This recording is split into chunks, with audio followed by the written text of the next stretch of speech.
Hello শ্রোতা বন্ধুরা, গল্প আনলিমিটেড চ্যানেলে আপনাদের সবাইকে স্বাগতম। আপনাদের যে কোনো মতামত আমাদেরকে লিখে জানানোর জন্য অনুরোধ রইল। আর সেই সাথে আপনাদের পছন্দের যে কোনো বইয়ের নাম লিখে জানালে আমরা চেষ্টা করব আপনাদের পছন্দের বইগুলি আমাদের চ্যানেলে রাখতে। কমেন্ট বক্সে আপনাদের গুরুত্বপূর্ণ মতামত জানিয়ে আমাদেরকে উৎসাহিত করুন। আজকে থাকছে মাসুদ রানা সিরিজের বিদেশি গুপ্তচর দ্বিতীয় খণ্ড বইটির ষষ্ঠ পর্ব। পাইলটটা জড়সড় ভঙ্গিতে উঠে দাঁড়িয়ে ভয়ে ভয়ে একবার রানা আরেকবার সিলভিওর মুখের দিকে চাইছে। কোনজন বেশি ভয়ঙ্কর বুঝে উঠতে পারছে না বোধহয়।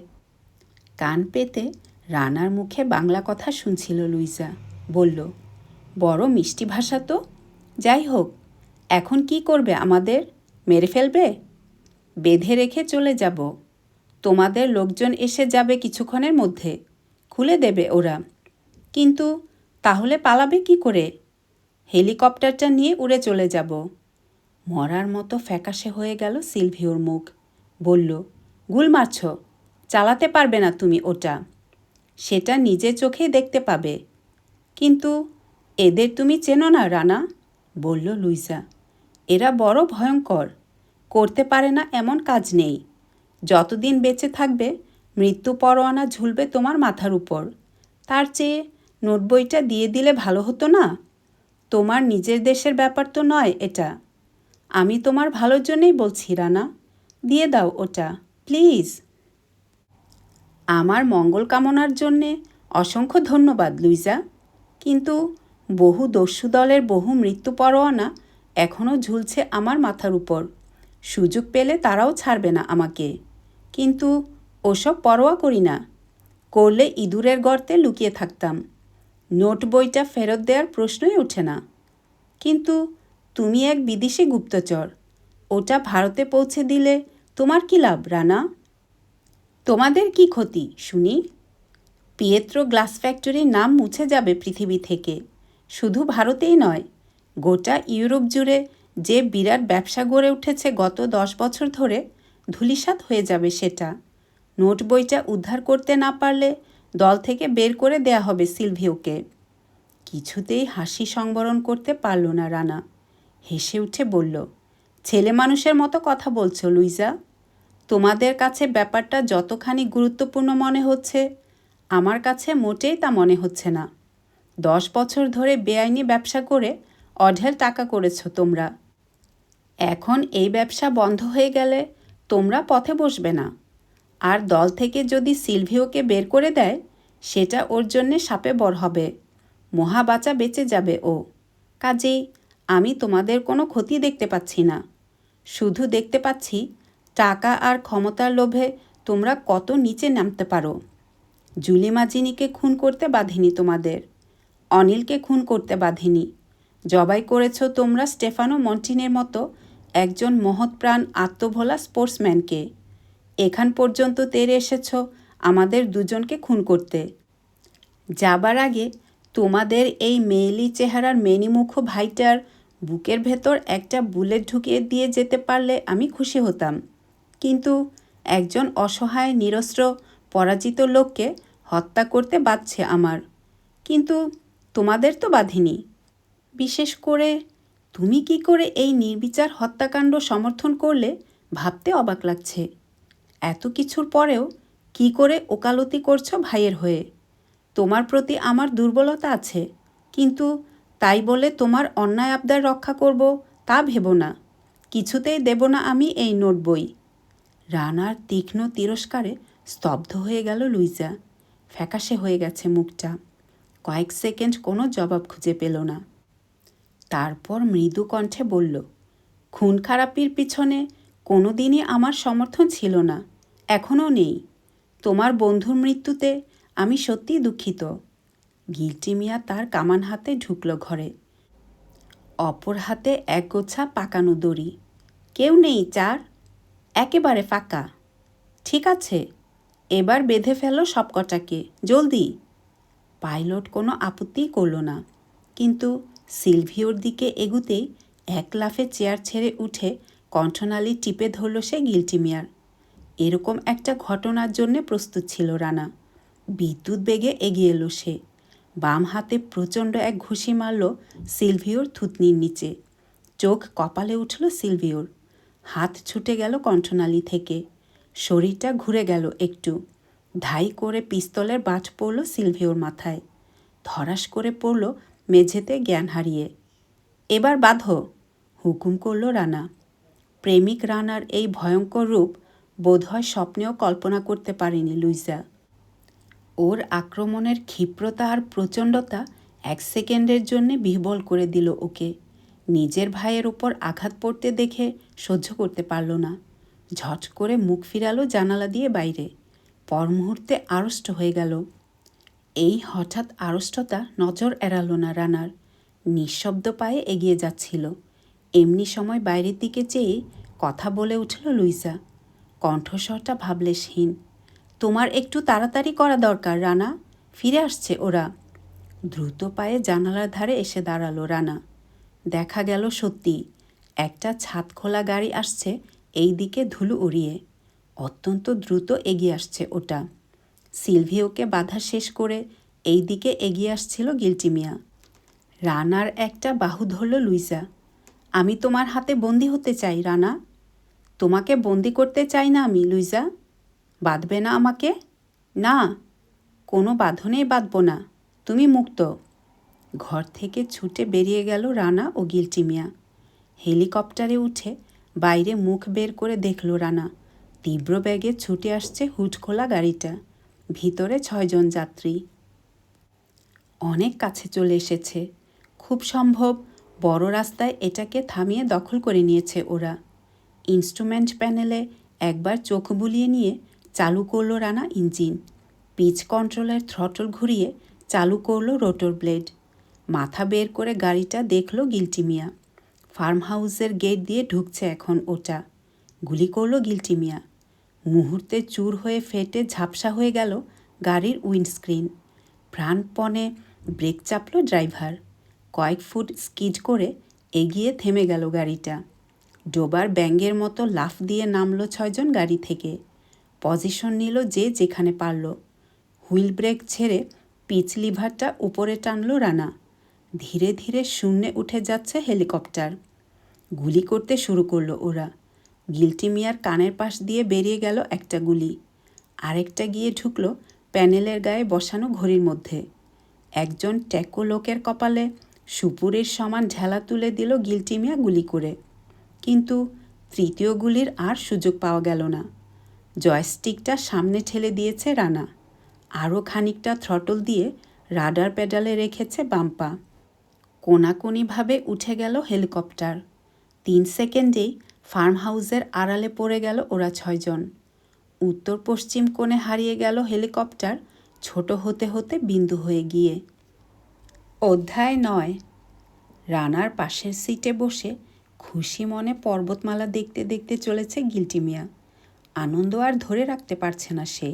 শেষকালে বলেই ফেলল, উফ, এইসব পাহাড় পর্বত ডিঙ্গিয়ে যদি হেঁটে যেতে হতো এক্কেবারে ফিনিশ হয়ে যেতুম স্যার।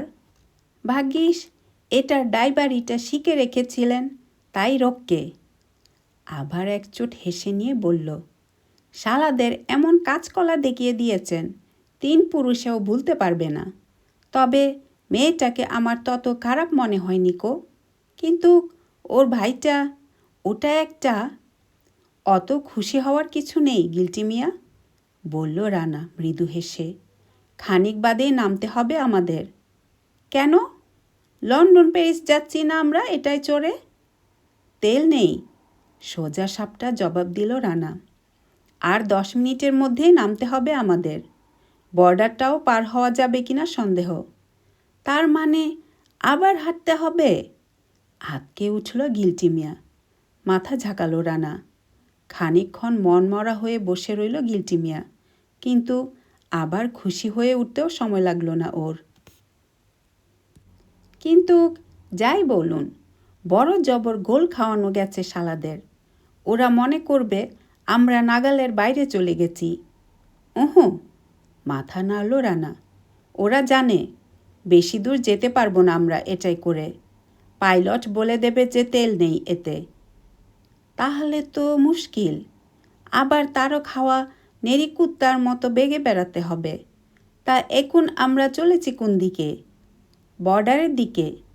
ওখানে কড়া পাহারা রয়েছে। যে করেই হোক ওদের চোখে ধুলো দিয়ে ঢুকে পড়তে হবে আমাদের সুইজারল্যান্ডের ভিতরে। একবার ওখানে পৌঁছতে পারলে ট্রেনে করে চলে যাব আমরা জুরিক। সেখান থেকে লন্ডনের প্লেন ধরা কষ্টকর হবে না। কিন্তু তেলের যা অবস্থা, তাতে বর্ডার পর্যন্ত পৌঁছানো যাবে বলে তো মনে হয় না।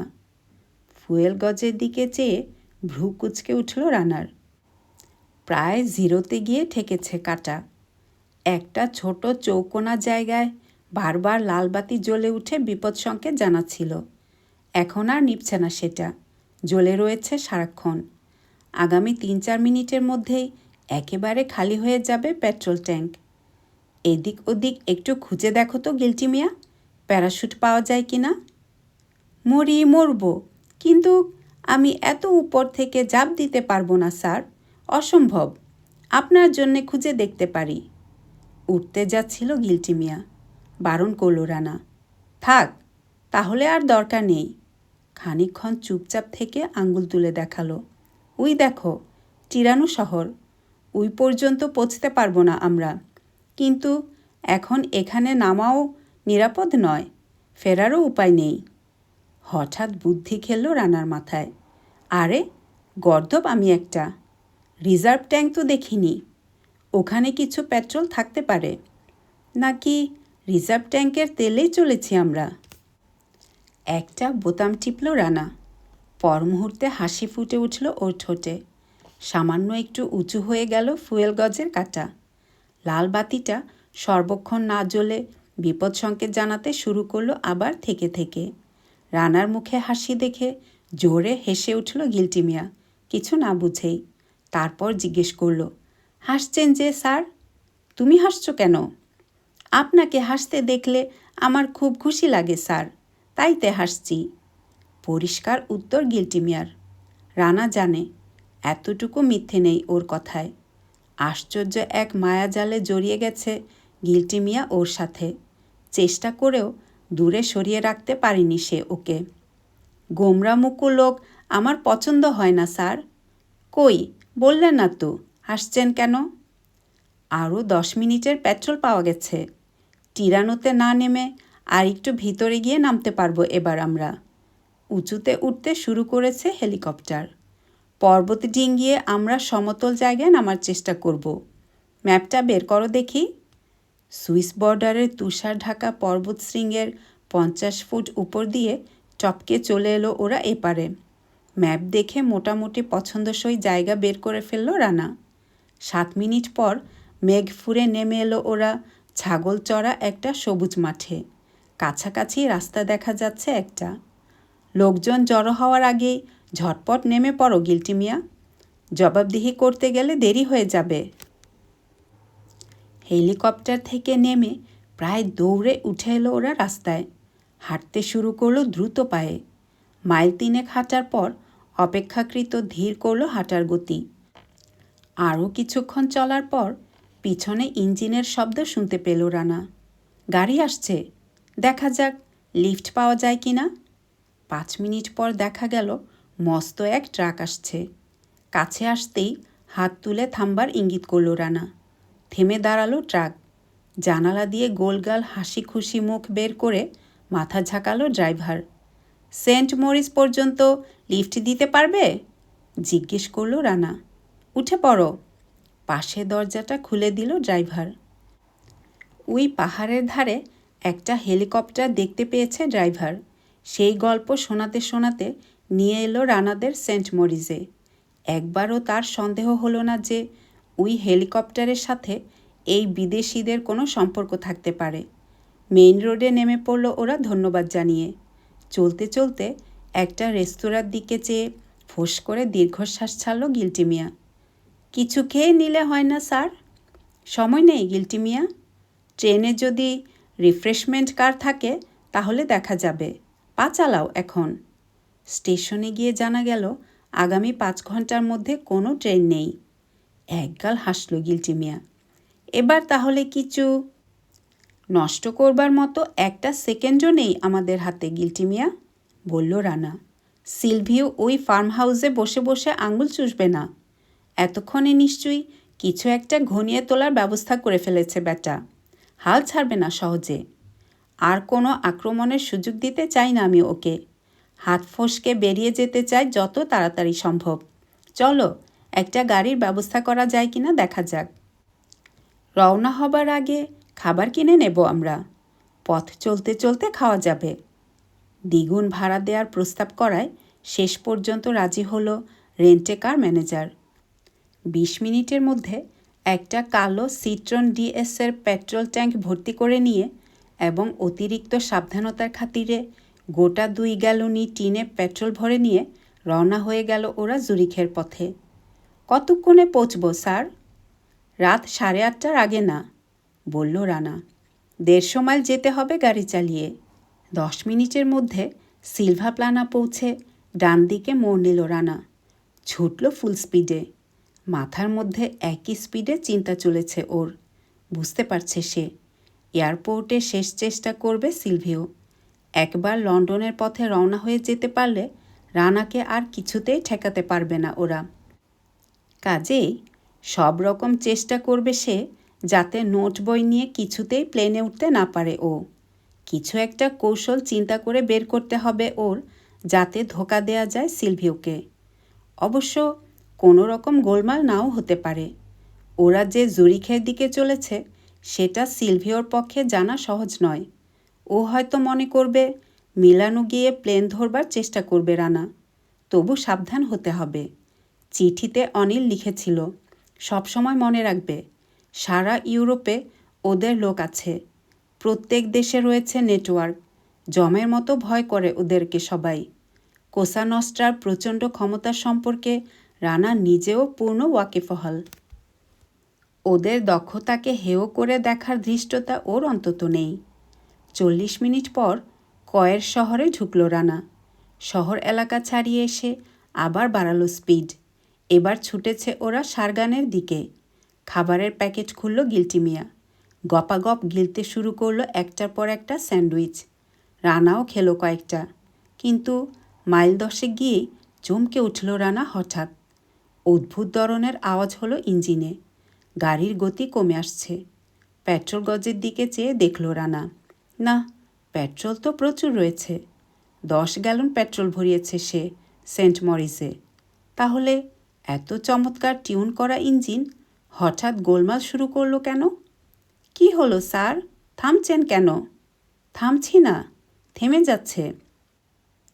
গাড়িটা সাইড করে রেখে বেরিয়ে পড়ল রানা দরজা খুলে। প্রথমে ইঞ্জিনের বনেট খুলল সে। তারগুলো পরীক্ষা করে দেখল। তারপর বুঝল কার্বুরেটর না খুললে বোঝা যাবে না ব্যাপারটা। বুট থেকে টুলকিট বের করে নিয়ে এলো। 3 মিনিটের মধ্যে টের পেল রানা গোলমালটা কোথায়। পা থেকে মাথা পর্যন্ত জ্বলে উঠল ওর রাগে। হারামির বাচ্চারা পানি মিশিয়ে দিয়েছে পেট্রোলে। সব বেনাশ। এখন উপায়?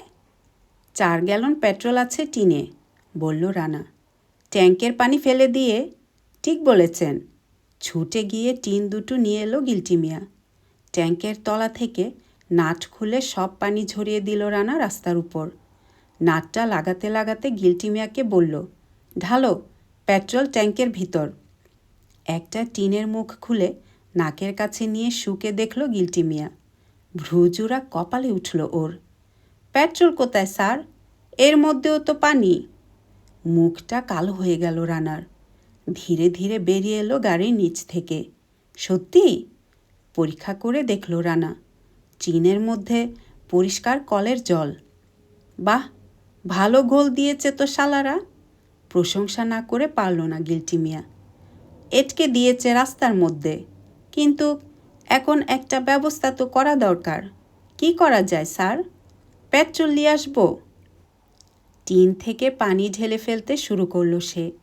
পারবে তুমি? দ্বিধাগ্রস্ত কণ্ঠে জিজ্ঞেস করলো রানা। কি যে বলেন স্যার, আপনি হুকুম করলে পুরো পেট্রোল পাম্পটা বেচে দিয়ে আসতে পারি আরেকজনের কাছে। পারি না কি? আধ ঘন্টা, বড় জোর 1 ঘন্টা নিয়ে আসছি আমি পেট্রোল। মাথা নিচু করে এপাশ ওপাশ নাড়ছিল রানা। নিজের বোকামির জন্যে মনে মনে গাল দিচ্ছিল নিজেকে। পেট্রোল ভরবার সময় একটু যদি খেয়াল করত তাহলে এখন এই অবস্থায় আটকে বসে থাকতে হতো না রাস্তায়। অন্তত 1 ঘন্টা পিছিয়ে গেল সে এখন। গাড়িটা এখানে ছেড়ে দিয়ে আর কোনো গাড়িতে লিফট নেওয়ার চেষ্টা করবে না, তাতে আরও দেরি হয়ে যাবে জুরিখে গিয়ে পৌঁছতে। ঝট করে মাথা তুলল সে। কোথায় যাচ্ছ? পেট্রোল আনতে? মাইল 10 আগে একটা পেট্রোল পাম্প দেখেছিলাম স্যার, ওখান থেকে ভাবছি। যাবে কি করে? ঠ্যাঙ্গা দেখিয়ে চলে যাব স্যার। ঠ্যাঙ্গা দেখালেই পৌঁছে দেয় এদেশে যে কোনো ড্রাইভার। মন খারাপ করে কোনো লাভ নেই স্যার, আমি রওনা হয়ে যাই, বেশি দেরি হবে না। দাঁড়াও গিল্টি মিয়া, অত তাড়াহুড়ো করো না। তাড়াহুড়ো করে একবার ভুল করেছি, আর ভুল করতে চাই না। কারো গাড়িতে যদি লিফট নিতে চাও এইখান থেকে সেটা সবচেয়ে সুবিধে হবে। এইখানে দাঁড়ালে যে কোনো দিক থেকে যে কোনো গাড়ি আসুক না কেন ভদ্রতার খাতিরে লিফট দিতে বাধ্য হবে। ঠিক বলেছেন স্যার, এক কথায় রাজি হয়ে গেল গিল্টি মিয়া। আরেকটা কথা, কি আশ্চর্য দ্রুত কাজ করেছে ওরা, খেয়াল করেছ? করেছি স্যার, একগাল হাসল গিল্টি মিয়া। অনেকটা আপনার মতোই ঝটপট ওদের কাজকর্ম। তাজ্জব কারবার। এইটুকু সময়ের মধ্যেই গুবলেট করে দিল পেট্রোলের মধ্যে। যেখানে পেট্রোল আনতে যাচ্ছ সেখানেও গুবলেট করে রেখেছে কিনা কে জানে। রেখেছে স্যার, আমি জানি। তাই তৈয়ার হয়ে যাচ্ছি, ধানায় পানায় আমার কাছে খাটবে না। কান খাড়া করল গিল্টি মিয়া একটা গাড়ির ইঞ্জিনের শব্দে। ঠিক আছে, এই গাড়িতেই তুলে দিচ্ছি তোমাকে, খুব সাবধান থাকবে।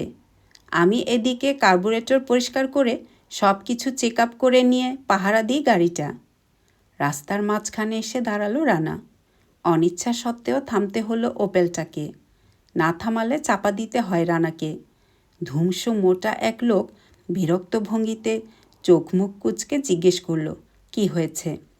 পেট্রোল ফুরিয়ে যাওয়ায় বিপদে পড়েছি, দয়া করে আমার এই সঙ্গীকে পাম্প পর্যন্ত একটু পৌঁছে দেবেন? সাহায্যের আবেদন এড়িয়ে যাওয়ার উপায় নেই দেখে রেগে গেল লোকটা। আপন মনে গজগজ করল গাড়িতে ওঠার সময় কেন মানুষের হুঁশ থাকে না সে সম্পর্কে। শেষ পর্যন্ত পাশের দরজা খুলে দিল। ধন্যবাদ দিয়ে ইঞ্জিনের পিছনে লাগলো রানা। গিল্টি মিয়া উঠে পড়ল গাড়িতে, দুহাতে দুটো খালি টিন নিয়ে। 45 মিনিট পর ফিরে এলো গিল্টি মিয়া পেট্রোল পাম্পের ব্রেকডাউন ভ্যানে চড়ে। খুশি হয়ে উঠল রানা। আশ্চর্য লোকটা, এই বিদেশে কারো কথার এক বিন্দু বোঝে না গিল্টি মিয়া, ওর একটি কথাও বোঝে না কেউ। তবু দিব্যি কাজ চালিয়ে নিচ্ছে সে আকার ইঙ্গিতে। কিন্তু আকার ইঙ্গিতের ধরন দেখে চমকে উঠল রানা। ড্রাইভিং সিটে বসা লোকটার পেটে খোঁচা দিল গিল্টি মিয়া ওর ভয়ঙ্কর দর্শন খেলনা পিস্তল দিয়ে। ভয়ে ভয়ে নেমে এলো একজন ঢোলা জামা কাপড় পরা শুকনো লম্বা নিষ্ঠুর চেহারার লোক। কি ব্যাপার গিল্টি মিয়া? প্রশ্ন করল রানা। বলছি, একটু দাঁড়ান স্যার। পিস্তল দিয়ে এই গাড়ির পেট্রোল ট্যাঙ্কের দিকে ইঙ্গিত করল সে লম্বা লোকটাকে। হাঁ করে কি দেখছিস হারামজাদা? ঢাল, পেট্রোল যা আছে একেবারে টইটুম্বুর করে দিবি।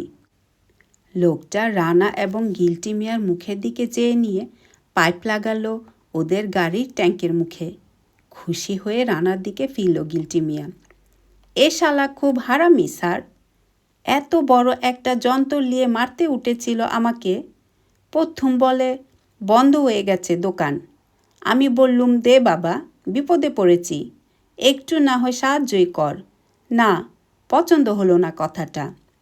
পথ ঘুরিয়ে সোজা গিয়ে ঢুকলো গ্যারেজে। বুঝলুম সিধে অ্যাঙ্গেলে ঘি উঠবে না। এমন একটু সন্দেহ হলো, গেলুম পিছু পিছু। ও বাবা, সাই করে চালালো যন্ত্রটা মাথা সই করে। বাউলি কেটে সরে গেলুম। তারপর বের করলুম পেস্তলটা। এটা দেখেই শালার চক্ষু চরক গাছ, একেবারে ঠান্ডা, ফ্রিজের পানি। টিন দুটো ভরে দিতে এই পিচ্চি লরিতে পেট্রোল ভরতে বললুম। ভাবলুম আপনার সাথে এই লোকের আলাপ করিয়ে দেওয়া দরকার, তাই ওরে গাড়িতে করে নিয়ে এলুম শালাকে আপনার কাছে। এবার কথা বলুন ওর সাথে, আমি টিন দুটো নামাই। ব্রেকডাউন ভ্যানের ট্যাঙ্ক থেকে অর্ধেকের বেশি পেট্রোল চলে এলো সিট্রনের ট্যাঙ্কে। পাইপটা বের করে নিয়ে ট্যাঙ্কের মুখ লাগাচ্ছে লোকটা। ভয়ে ভয়ে চাইছে গিল্টি মিয়ার দিকে। ওর সামনে এসে দাঁড়ালো রানা। আমাদের কাছে পেট্রোল বিক্রি না করার হুকুম পেয়েছ? চুপ করে দাঁড়িয়ে রইল লোকটা। পিস্তলটা বের করল রানা, কিন্তু ততটা ভয় পেতে না দেখে খটাং করে লাথি মারল সে লোকটার হাঁটুর 6 ইঞ্চি নিচে। কেউ করে আর্তচিৎকার দিয়ে পা ভাঁজ করে চেপে ধরল লোকটা ব্যথার জায়গা। উত্তর দাও, গর্জন করে উঠল রানা। আমরা বেপরোয়া লোক, খুন করতে বাঁধবে না। টেলিফোন করেছিল আমার কাছে ওরা, বলল লোকটা। তেল দিতে বারণ করেছিল? হ্যাঁ, আর বলেছিল সম্ভব হলে যে কোনো রকম গোলমাল বাঁধিয়ে দেরি করিয়ে দিতে। কতক্ষণ আগে ফোন পেয়েছ? ঘণ্টাখানেক আগে। ভিতর ভিতর ভয়ানক বিচলিত হয়ে উঠল রানা খবরটা শুনে। তার মানে সিলভিও জানে ওরা কিসে করে কোন দিকে চলেছে। শুধু এয়ারপোর্টেই নয়, অস্ট্রিয়া, ফ্রান্স বা জার্মান বর্ডারেও ফাঁদপাতা থাকবে ওদের জন্যে। পালাবার সব পথ বন্ধ করে দিয়ে তাড়া করে ধরা হবে ওদের এবার। এদেশেও পেট্রোল চুরি দায়ে পুলিশ লাগাবে নাকি ওদের পেছনে? পেট্রোলের দাম বাবদ যথেষ্ট পরিমাণ ইটালিয়ান কারেন্সি গুজে দিল রানা লোকটার হাতে। শোনো, বলল রানা, কোসা নস্ট্রার 2 দলের মধ্যে গোলমাল লেগেছে। এর সাথে নিজেকে জড়াতে গেলে মারা পড়বে যে কোনো দলের হাতে। পাম্প বন্ধ করে বাড়ি চলে যাও। মুখ থেকে একটা কথা বের করলেই খুন হয়ে যাবে। আমার আরও লোক আসছে সেন্ট মরিস থেকে। সাবধান, ভাগো এখন। ভ্যানটা ঘুরিয়ে নিয়ে তুফান বেগে রওনা হয়ে গেল লোকটা। রানা উঠে পড়ল সিট্রনের ড্রাইভিং সিটে। সারগান্স পেরিয়ে ওয়ালেনস্টাডের দিকে রওনা হলো সিট্রন ডিএস। পুরো 1 ঘন্টা নষ্ট হয়ে গিয়েছে পেট্রোলের গোলমালে। সেটা পুষিয়ে নেয়ার চেষ্টা করছে রানা বিপজ্জনকভাবে গাড়ি চালিয়ে। অনেকক্ষণ চুপচাপ থেকে হাঁপিয়ে উঠল গিল্টি মিয়া। খানিক উসখুস করে আপন মনে কথা বলতে শুরু করলো। কিন্তু এই দেরি করিয়ে দিয়ে লাভ কি ওদের? আমাদেরকে যথাযোগ্য মর্যাদার সাথে অভ্যর্থনার জন্য প্রস্তুত হতে হবে না ওদের?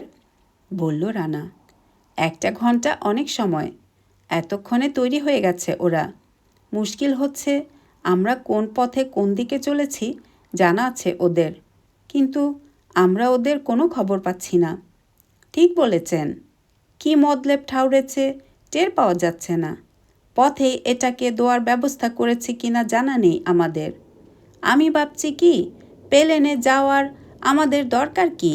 যে কোনো একটা বর্ডারের দিকে রওনা দিলে কেমন হয়? অসুবিধে আছে। এই ভাড়া করা গাড়ি নিয়ে আমরা যা খুশি তাই করতে পারি না। তাছাড়া অত ঝুঁকি না নিয়ে জুরিখে যদি ওদের কোনো কৌশলে ফাঁকি দিতে পারি তাহলে সবচেয়ে ভালো হয়। দেখা যাক, একটা না একটা বুদ্ধি এসে যাবে মাথায়, যাতে সময়ও বাঁচবে, পরিশ্রমও বাঁচবে। ওয়ালেন লেক ছাড়িয়ে এসেছে ওরা বেশ কিছুক্ষণ হয়। দূরে টলটলে পানিতে আলোর প্রতিবিম্ব দেখে রানা বুঝল এসে গেল জুরিখ লেক। আর 25 মাইল। সন্ধ্যা হয়ে যাওয়ায় পথে আক্রমণ আসবার সম্ভাবনা কমে গেছে বেশ খানিকটা। লেকের ধার ঘেঁষা রাস্তা দিয়ে ঘন্টায় 70 মাইল বেগে ছুটছে ওরা। হঠাৎ কথা বলে উঠল রানা। একটা বাঙালি হোটেল চিনি আমি, ওখানেই উঠব আপাতত, তারপর দেখা যাবে কি করা যায়। এই গাড়িটা হোটেলের সামনে দেখলে বুঝে নেবে ওরা কোথায় উঠেছি আমরা। এটাকে ইউরোপা হোটেলের সামনে ছেড়ে দেওয়ার কথা আছে রেন্টে কার কোম্পানির ম্যানেজারের সাথে। সেটা করতে যাওয়া আমাদের জন্য বিপজ্জনক হবে। যে কোনো একটা হোটেলের সামনে ছেড়ে দেব, খুঁজে নিক ওরা। পায়ে হেঁটে চলে যাব আমরা প্যালেস হোটেলে। জুরিখ পৌঁছে ঘড়ি দেখল রানা। রাত 9টা। 8 ঘন্টা পুষিয়ে নিয়েছে সে বেপরোয়া গাড়ি চালিয়ে। গাড়ি ছেড়ে দিয়ে 1/2 মাইল হেঁটে প্যালেস হোটেলে গিয়ে হাজির হলো ওরা। ধুলিমলিন জামা কাপড় দেখে রিসেপশন ক্লার্ক প্রথমটায় তেমন আমল দিতে চাইল না। ম্যানেজারের সাথে দেখা করার প্রস্তাবে একটু সচকিত হলো। রানা যখন বলল এই হোটেলের মালিকের সাথে সে ব্যক্তিগতভাবে পরিচিত, তখন ব্যস্ত সমস্ত ভঙ্গিতে নিয়ে গেল ওদেরকে ম্যানেজারের বন্ধ দরজার সামনে। চোখ বড় বড় করে বলল, ভয়ানক রাগী লোক স্যার, আপনারাই ঢুকুন। বিরাট একটা সেক্রেটারিয়েট টেবিলের ওপাশে সুইভেল চেয়ারে বসে কাগজপত্র ঘাটছে ধূপদুরস্ত জামাকাপড় পরা একজন প্রকাণ্ড লম্বা চওড়া লোক। রানাকে ভ্রু কুচকে দেখল আপাদমস্তক, কিন্তু গিল্টি মিয়ার দিকে চোখ পড়তেই লাফ দিয়ে উঠে দাঁড়ালো লোকটা। কপালে উঠেছে ওর ভুরুজোড়া। আমনে ওস্তাদ, আমনে কৈথন? কে? লেদু না? লাম্বা আহাম্মুক। হাসি ফুটে উঠল গিল্টি মিয়ার ঠোঁটে। তুই কি করছিস এখানে? প্রকাণ্ড টেবিল ঘুরে এসে একেবারে পায়ে হাত দিয়ে সালাম শুরু করলো ঝাড়া 6 ফুট লম্বা লোকটা গিল্টি মিয়াকে। উঠে দাঁড়ালে আর নাগাল পাবে না, তাই বাঁকা থাকতে থাকতেই চট করে থুতনি ধরে আদর করল গিল্টি মিয়া ওকে। বসল সবাই। একগাল হাসল গিল্টি মিয়া। কতদিন দেখা নেই, জেল থেকে বেরোলি কবে? রানার দিকে ফিরে বলল, আমার সেঙ্গাত স্যার। কি কমু ওস্তাদ, দুষ্কের কথা কি কমু? স্বাধীনতার লগে লগেই তো বাইরে পড়ছিলাম। কই যাই ভাবতাছি, এমন সময় কান্ডা চাপ্পা ধরল আমার চাচায়। আইন্না ফালাইল এই ফডলে। কয় দেহি কত চুরির করবার পারস।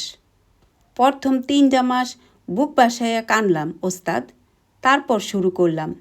3টা বছরে ওস্তাদ থুই নাই কিছু, সুইস ব্যাংক বইরা ফালাইবার দশা করছিলাম। অহন হুনি আমার নামে লেখা দিতাছে চাচাই এই ফডল। হালার মাইয়া ডারে আবার বিয়া কইরা ফেলাইছি তো। বিয়েও করে ফেলেছিস? বাহ, তাইলে তো বেশ সুখেই আসিস মনে হচ্ছে। না ওস্তাদ, দেশের লাগিয়া পরানটা পুরে। যাওগা, আপনার খবর কন? ইয়ানো কেমনে কৈথন আইলেন? সে অনেক হিস্টিরি, অত কথা বলবার সময় নাই। অল্প কিছুক্ষণ আসছি, চলে যাব আজই। আমাদের পেছনে আবার বাজে লোক লেগে আছে, ওদের চোখ ফাঁকি দিয়ে আজই পালাতে হবে আমাদের। আমি থাকতে আর কোনো চিন্তা নাই ওস্তাদ, কি লাগবো খালি হুকুম করবেন, আইনা হাজির করুম। রানার দিকে ফিরল গিল্টি মিয়া। কি লাগবে বলে ফেলুন স্যার, ছেলেটা ভালো, সাধ্যমতো করবে। আপাতত একটা রুম দরকার, 8 ঘন্টার মধ্যে রুমে বসে আমরা খেয়ে নিতে চাই। আর কেউ আমাদের কথা জিজ্ঞেস করলে বলতে হবে যে আমরা এই হোটেলে উঠিনি, ব্যাস। এইটা কোনো কাম হইল স্যার? কি মুসিবতে পড়ছেন, আমি কি সাহায্য করার পারি, হেইডা না কইবেন। ও ব্যাপারে আপনার কিছুই করবার নেই, বলল রানা। কোসা নস্ট্রা। সারছে, আইসে সব্যনাশ। এইটা কি কন? ফ্যাকাশে হয়ে গেল ম্যানেজারের মুখটা। হ্যাগোর লগে বাইজ্জা বইছেন, ঠাইট মাইরা লাইব তো। সেই জন্যেই আপনাকে এর মধ্যে জড়াতে চাই না। রিসেপশন ক্লার্ককে প্রয়োজনীয় নির্দেশ দিয়ে আপনি নিজে যদি আমাদেরকে ঘরে পৌঁছে দেন তাহলে সবচেয়ে ভালো হয়। 100 বার। আমনেরা বয়েন, আমি নিজে গিয়ে হেরে কইয়া আহি আগে। ব্যাপারটার গুরুত্ব বুঝতে একটুও ভুল করেনি লোকটা। দ্রুত পায়ে বেরিয়ে গেল ঘর থেকে। গুরুভক্তি নমুনা দেখে তো মনে হয় যেটুকু কাজ দেওয়া হয়েছে ঠিকই করবে। কিন্তু বিয়ে ত্যাগ করে সাংসারিক হয়েছে এখন। ওকে এসবের মধ্যে না জড়িয়ে ভালোই করেছেন স্যার। টেবিলের উপর থেকে টেলিফোন ডিরেক্টরিটা টেনে নিয়ে এয়ারপোর্টের নম্বর বের করল রানা। রিসিভার তুলে নিয়ে ডায়াল করল। জানা গেল লন্ডনে 2টো ফ্লাইট আছে আজ, একটা 11:30টায়, অপরটা রাত 1:30টায়। লম্বা পা ফেলে ঘরে ঢুকলো লেদু। আহেন আমার লগে, কারণ এই দরজাটা দিয়া লই। ভিতর থেকে দরজা লাগিয়ে দিয়ে ডাকল, আহেন এই দিক দিয়া। একটা সাইড ডোর দিয়ে বের করে নিয়ে এলো ম্যানেজার ওদের নির্জন করিডোরে। কয়েক পা এগিয়ে লিফট এসে থামল 5 তলায়। লম্বা করিডোর ধরে এগিয়ে 446 নম্বর কামরায় চাবি লাগালো ম্যানেজার। ঘর খুলে দিয়ে জিজ্ঞেস করল, খানা কি খাইবেন ওস্তাদ, দেশি না বিদেশি? দেশি। প্রায় চেঁচিয়ে উঠল গিল্টি মিয়া। সবচেয়ে ভালো হয় যদি ডাল ভাত আলু ভর্তা আর কাঁচা মরিচের ব্যবস্থা করতে পারিস। হাসল ম্যানেজার, মাথা নাড়ল। ওস্তাদের ডাইল খাওয়ানোর শখ রইছে দেহি এখনও, কিন্তু ফিডাইয়া মাইরা লাইব আমারে বউয়ে যদি হনে ওস্তাদের ডাইল ভাত খাওয়াইয়া বিদায় দিছি। বড় ডরাই হুজুর, অরে খবর না দিলে জব্বর গোস্সা ওইব। ডাইলের কথা কমুনে, বাকি যা হার হাতেই সাইরা দেই, কি কন? রানার দিকে ফিরল। আর আমনেরই কি খাতির করুম স্যার, কি খাইবেন? আমাকে বিশেষ কোনো খাতির করতে হবে না, মৃদু হাসল রানা। এক খাতিরেই আমাদের দুজনের হয়ে যাবে, তবে খাতিরটা একটু তাড়াতাড়ি করুন। 11:30টার ফ্লাইটে লন্ডনের প্লেন ধরবার চেষ্টা করব আমরা। ব্যস্ত সমস্ত হয়ে চলে যাচ্ছিল ম্যানেজার, হঠাৎ থমকে দাঁড়ালো। আমনেরে কি নামে খুঁজ করব হেরা, এইটা তো জিগান হয় নাই। মাসুদ রানা। 2 চোখ কপালে উঠল ম্যানেজারের। হাই ঋষভ বেনাস, আমনেই হেই মাসুদ রানা সাহেব? কি খুশির দিন রে, কি সৌভাগ্য আজ আমার। কার মুখ দেখিয়া উঠছিলাম আইজ ঘুম থাইকা। এই বিদ্বেষে হটেশ আইসা হাজির আইজ আমার ওস্তাদে। আর 3 বছর ধইরা বিয়ান হাইঞ্জা বেলা যার নাম হুনতাছি হৌরের মুখে, দেহি তার আইজেই পাইলাম। কি আশ্চর্য! অক্ষণে ফাল দিয়া আয়া পড়ব চাচায় খবর হুনলে। আমনেই না বাঁচাইছিলেন হেরে, দামো দিয়ায় ডাহাইতের হাত থন। পা কি ভালো হয়ে গেছে ওর? না স্যার, ডাইন ফাউডা কাইট্টা লাইছে, কাঠের ফাউডা দিয়া আডে। ঘড়ি দেখল রানা। আমরা কাদের তারা খেয়ে পালিয়ে বেড়াচ্ছি বলেছি আপনাকে। আমাদের উপস্থিতিটা যত কম জানাজানি হয় ততই ভালো, বুঝতে পেরেছেন? বুঝলাম, খামোশ খাইয়া থাহন লাগবো। আচ্ছা, কবুল। আমনেরা জিরায় লন, আমি খাওনের বন্দোবস্ত করি। ম্যানেজার বেরিয়ে যেতেই দরজা লাগিয়ে দিয়ে বাথরুমে গিয়ে ঢুকল রানা। সেই পুরানো জামা কাপড়ই পরতে হলো, কিন্তু দাড়ি কামিয়ে দাঁত মেজে গোসল সেরে নতুন গেঞ্জি ও জাঙ্গিয়া পরে রীতিমতো আরাম বোধ করল সে। বেরিয়ে এসে নরম বিছানায় শুয়ে সিগারেট ধরালো। গিল্টি মিয়া গিয়ে ঢুকল বাথরুমে। গত কয়েকদিনের পরিশ্রমের পর নরম বিছানা পেয়ে 2 চোখ ভেঙে ঘুম আসতে চাইছে রানার। চোখ লেগে আসছিল। এমনি সময়ে খুট করে বাথরুমের দরজা খুলে গিল্টি মিয়া বেরিয়ে এলো। কেটে গেল তন্দ্রার ভাবটা। খাট ছেড়ে উঠে পায়চারি শুরু করল সে। আশ্চর্য করিতকর্মা লোক লেদু। 8 ঘন্টার মধ্যেই সব ব্যবস্থা করে 2 জন বেয়ারার হাতে মস্ত 2টো ট্রে ভর্তি খাবার নিয়ে হাজির হলো। দরজায় টোকা দিতেই পিস্তল হাতে বাথরুমে গিয়ে দাঁড়ালো রানা। গিল্টি মিয়াকে ইঙ্গিত করল দরজা খুলে দেওয়ার জন্যে। ম্যানেজার এসে ঢুকতেই পিস্তলটা যথাস্থানে গুজে বেরিয়ে এলো বাথরুম থেকে।